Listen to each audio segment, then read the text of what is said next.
And for more perspective on the political turmoil in Ukraine, I'm joined by Stephen Fish. He is a political science professor at the University of California, Berkeley. Stephen, welcome back to the show. We've been talking about this conflict for months now. First, I want to get your reaction to what is happening in Kiev with the fight in parliament there. It seems there's still a lot of tension just even inside Kiev. Yes, there is. Of course, people who are in some way allied with the separatists.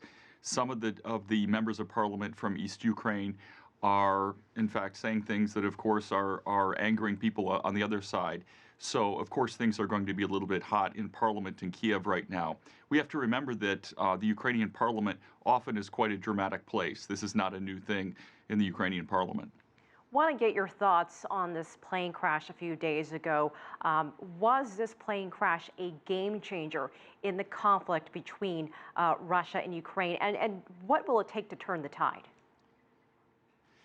It's very hard to say. It's a good question. It might be a game changer. It certainly does show the international community that President Putin has done yet another thing that violates international norms in a very big way. First of all, by invading Crimea and annexing it, he, in some sense, violated this long-standing post-World War II international norm that large powers don't invade small neighbors or weaker neighbors and annex parts of their territory just because they can. But now he's gone even further and provided rebels who he supports in a neighboring territory with weaponry that they don't necessarily know how to use, that they don't necessarily have the intelligence to use. And that weaponry was used to shoot down, accidentally probably, a civilian aircraft.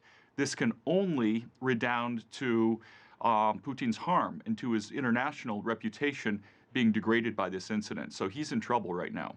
Well, on top of that, do you see now more sanctions from the EU, tougher sanctions from the EU on Russia? Is this the opportunity for the conflict to change course? They've been hesitant to do something big, but do you see that changing?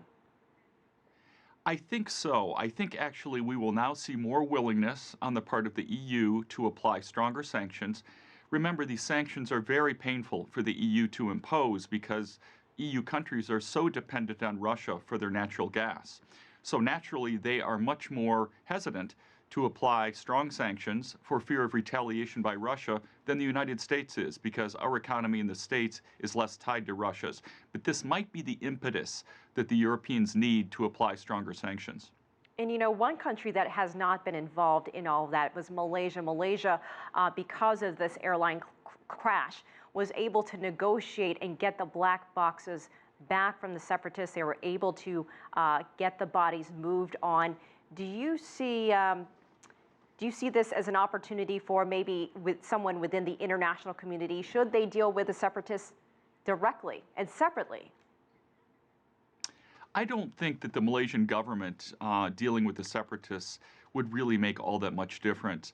Putin is bent, no matter what, on pursuing his program for domination of East Ukraine. And I can't see that, that the Malaysians could be interlocutors that could somehow change that in any way or deal directly with the separatists on behalf of the West or the international community, or for that matter, Russia. So I don't see them actually having a large role. What I do see is Russia's reputation being degraded by this in Malaysia, in the Netherlands, in many other countries. So that, I think, is the immediate fallout from the standpoint of the Russian government.